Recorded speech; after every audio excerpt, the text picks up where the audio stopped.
We see terror every day when one of our own is slaughtered over their lust for money. I have written a poem, and as I looked around and saw the state of our generation, I came up with this. The state of the black mind is controversial at best. Whether or not our brothers will live to see tomorrow is the ultimate test. One by one, each one died to the rhythm of the drug lord. Slaves to their own addiction, working the fields of the death row plantation, leaving a remnant of needy beings in the gutter of our nation.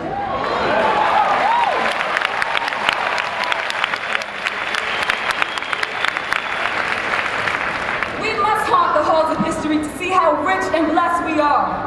Do you know who you are? You have descended from a line of royalty. Your forefathers have built pyramids in Africa from the foundation to its peak, and yet you complain that you are not smart enough to pass math. Great orators such as Frederick Douglass, the Journal of Truth, Malcolm X, and Reverend Dr. Martin Luther King Jr. have stood before us and have delivered the most compelling, motivational speeches of our time, and yet you complain that you cannot pass English. I'm trying to say that life and death is in the power of the tongue. My mother always told me that the teacher cannot fail you. The system can't fail you either. Only you can fail yourself.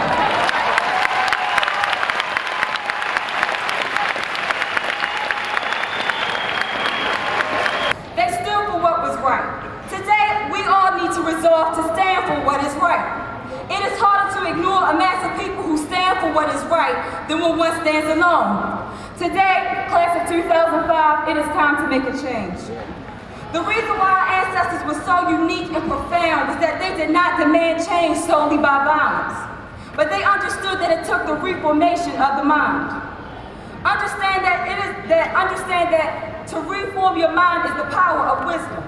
I stand here before you today not because of mere intellect, but because of all the nights I have cried and lost sleep, I have also gained wisdom. And why is wisdom so much more important than intelligence? Intelligence is the ability to simply retain information. Wisdom is the ability to apply that retained information to improve not only your life, but the lives of those around you. In order to improve our lives and our communities, we must learn how to get over our failures in order to brace our successes. We must look beyond our current condition. For it is not about our failures, but it's about our successes. It is not about our mistakes, but it's about the lessons that need to be learned. It is not concerning our imperfections, but it is regarding our possibilities. To the class of 2005, we have been through too much to let go. We have dealt with too many issues just to sit back and die. Please understand that today and in the future, you can make it. Only you are able to choose your destiny to embrace your successes and your possibilities. And all of our possibilities can be measured as we haunt the halls of history and listen anew to our ancestors' wisdom. Thank you.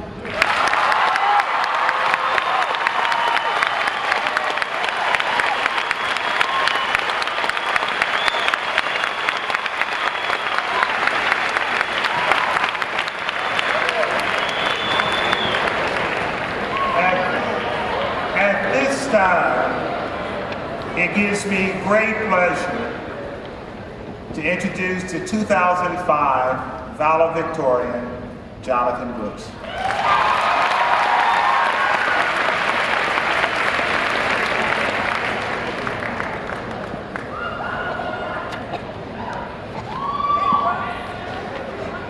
Higher degrees are both high-paying and exciting. It'd be much better to be overqualified for a job than to be underqualified. However, it is not. I cannot say enough to thank them or do enough to pay them back for everything they have done for me.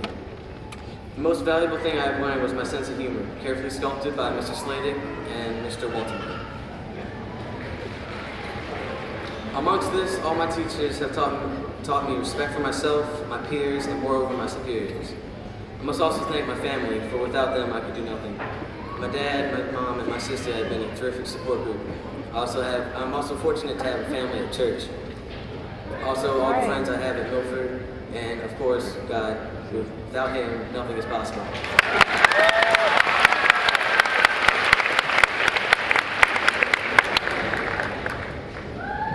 Another important thing I learned is how to be able to prioritize. Not in the typical manner of sorting out assignments, but in a way in which we need to prioritize first the things that are most important, family and friends.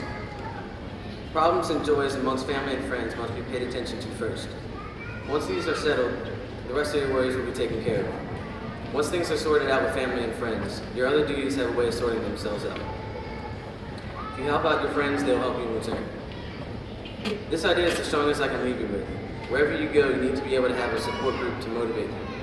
These friends can be found anywhere. College dorm mates and classmates may be the first support group you had after high school.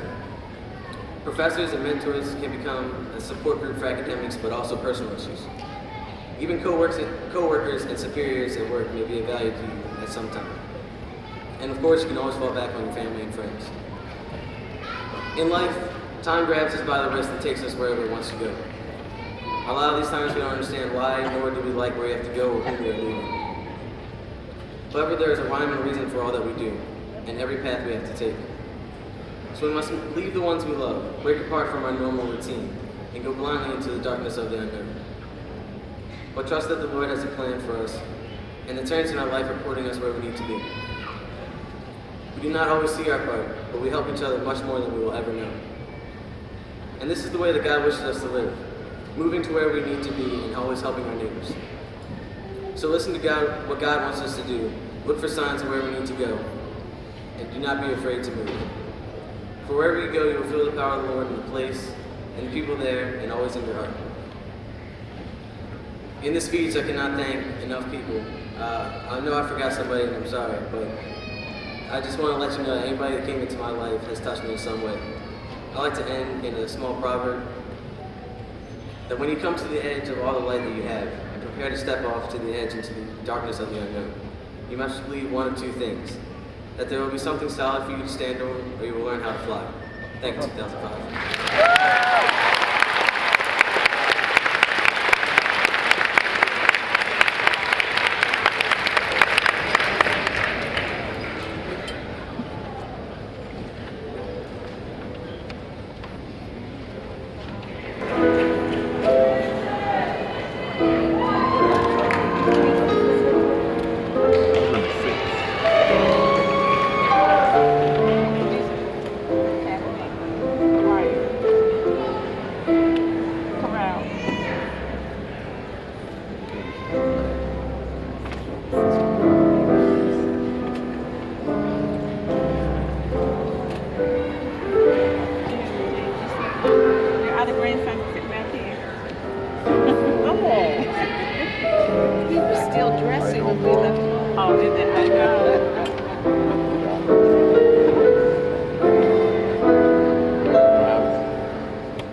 Like sometimes people call you Beth.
Katrina's speech,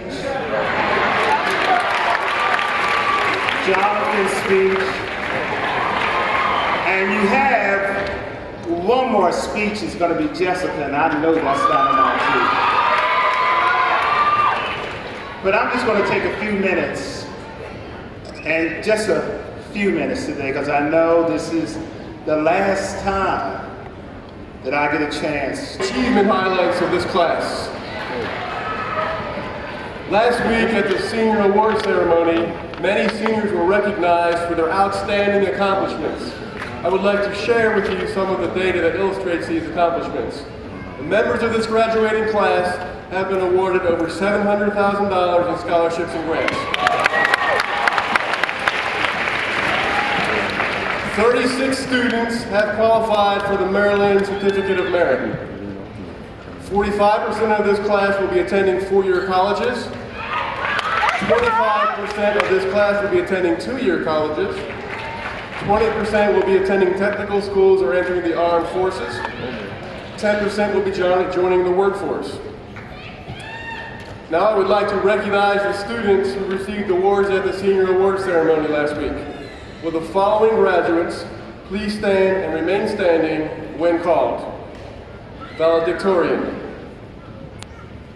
salutatorian, members of the National Honor Society, the top 5% of the class,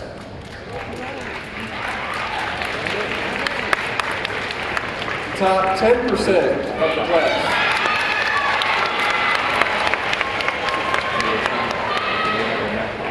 perfect attendance for this year.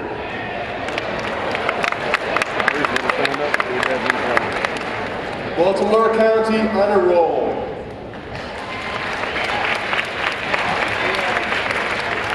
Merit Scholastic Awards.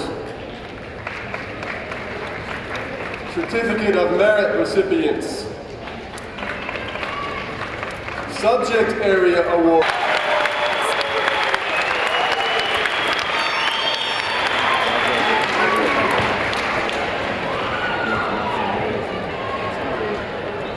Now to the class of 2005, if it were not for the support of your family, friends, and teachers, many of you might not be here this evening.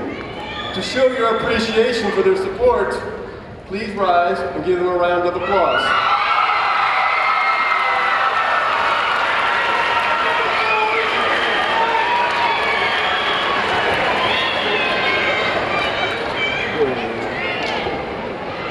And now it gives me great pleasure again to introduce the proud principal of Milford Middle Academy, Mr. Gibson, for the presentation of diplomas.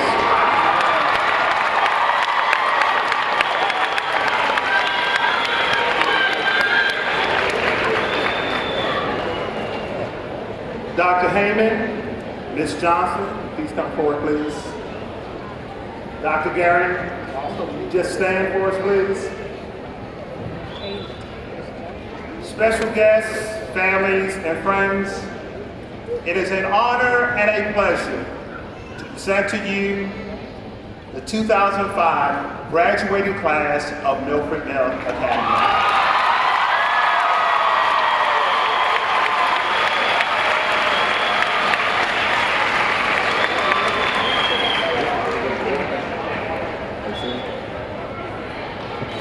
He's number 12. What? He's number 12. Who? 12.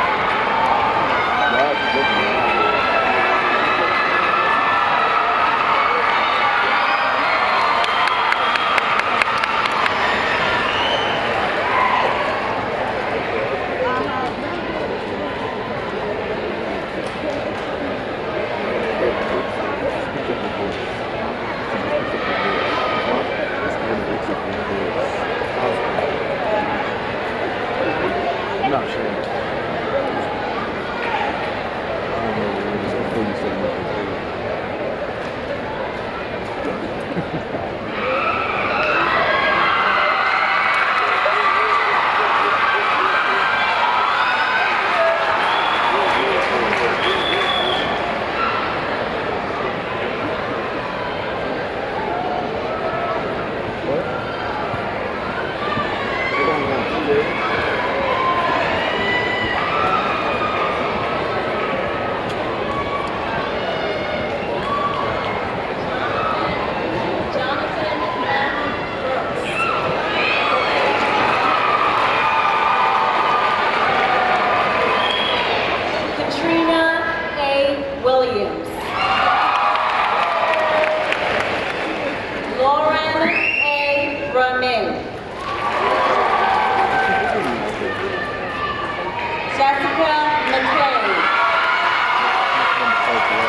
Deja J.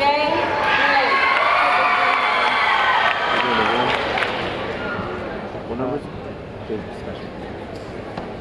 We do a special first.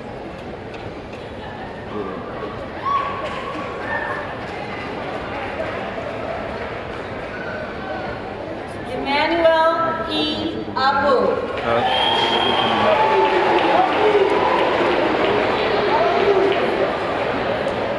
Jamila L. Ahmed.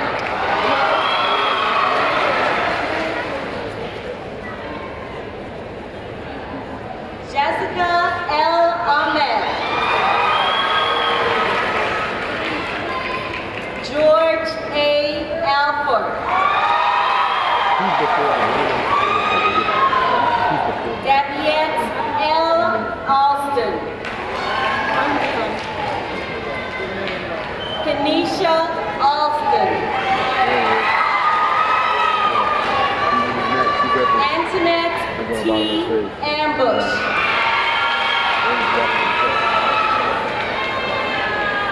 Jasmine Anderson.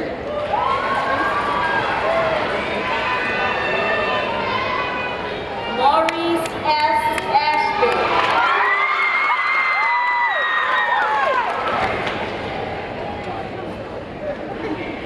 Tony L. Atwood.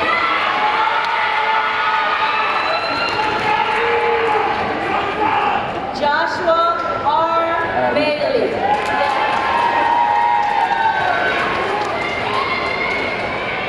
Landy L.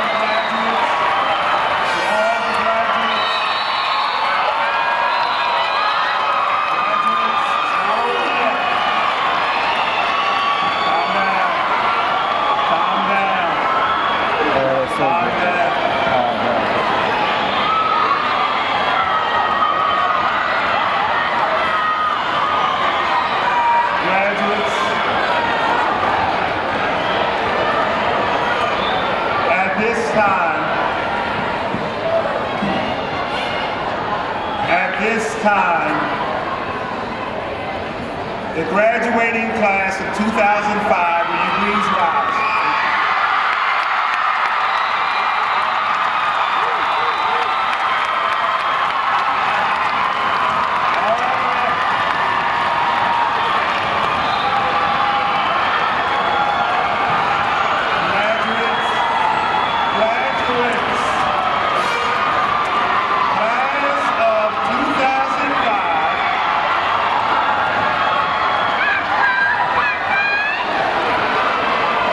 Stay standing, please. It's not over until I say the last thing I have to say. All graduates, stand up. Quiet. Quiet. All right. It gives me great pleasure to say to you, by the power vested in me,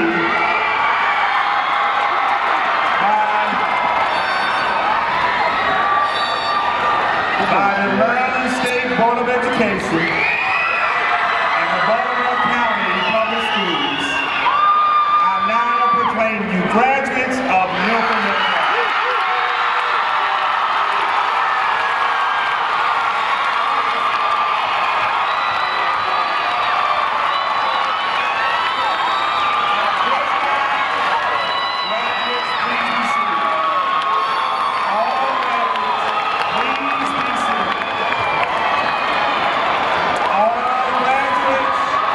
Please be seated. All graduates, please.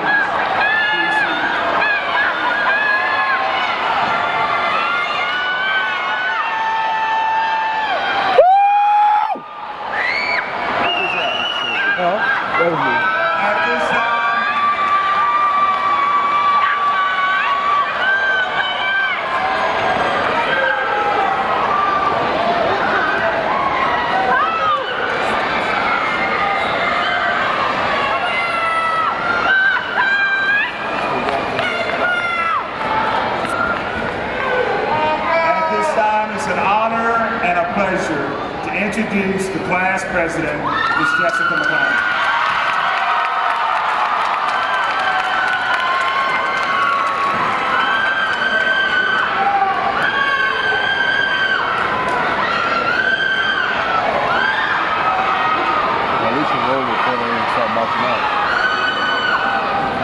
Good evening for everyone, so I'm going to leave that. And moving into the purpose for my presence in front of you tonight, I wish to bring you to the attention that in the very front of this auditorium sits future lawyer, doctor,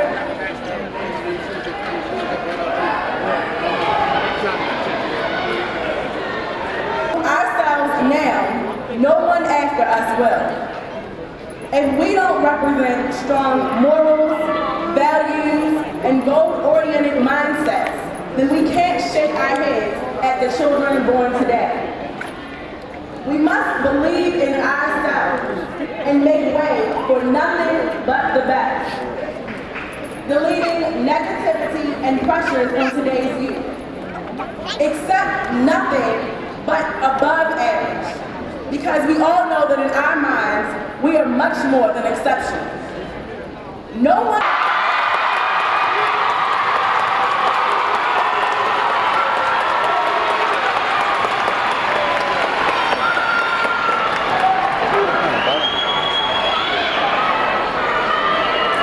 All students, please remain standing for the school alma mater.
Started from the back? Yeah.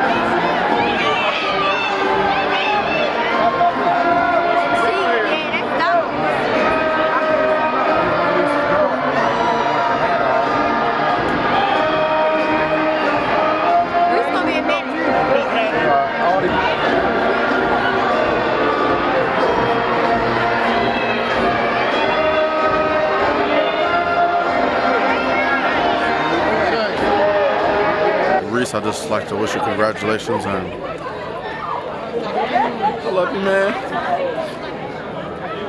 Maybe in heaven.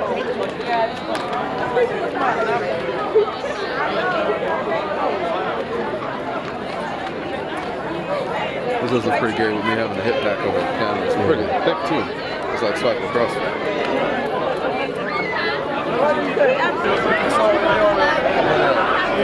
Where everybody at, Maurice?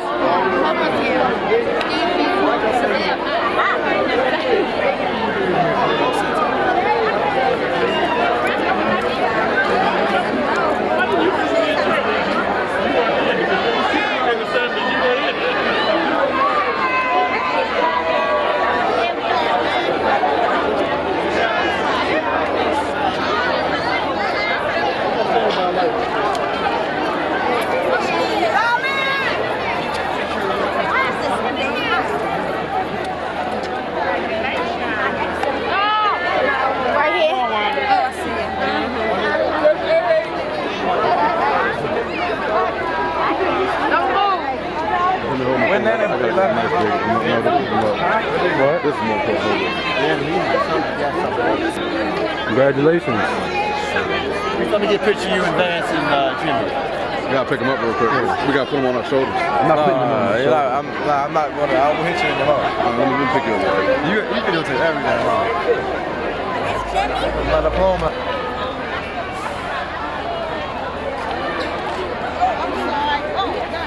I think somewhere different. Take some. All right, mom, I gotta take some more.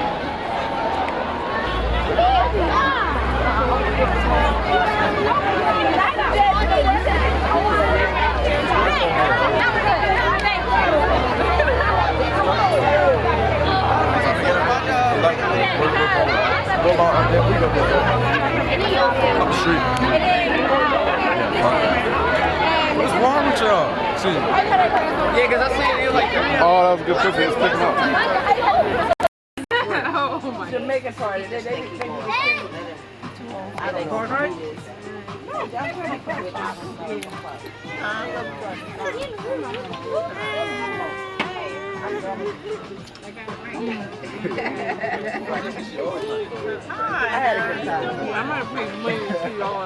yeah, oh yeah. I'm glad it wasn't caught on film. No.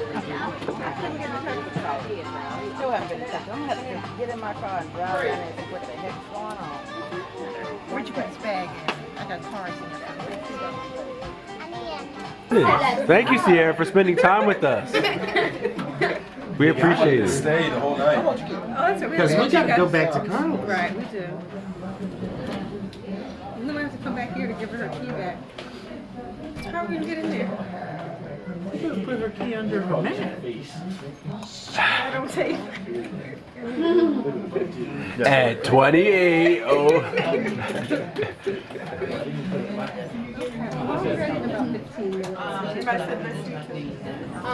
Yes.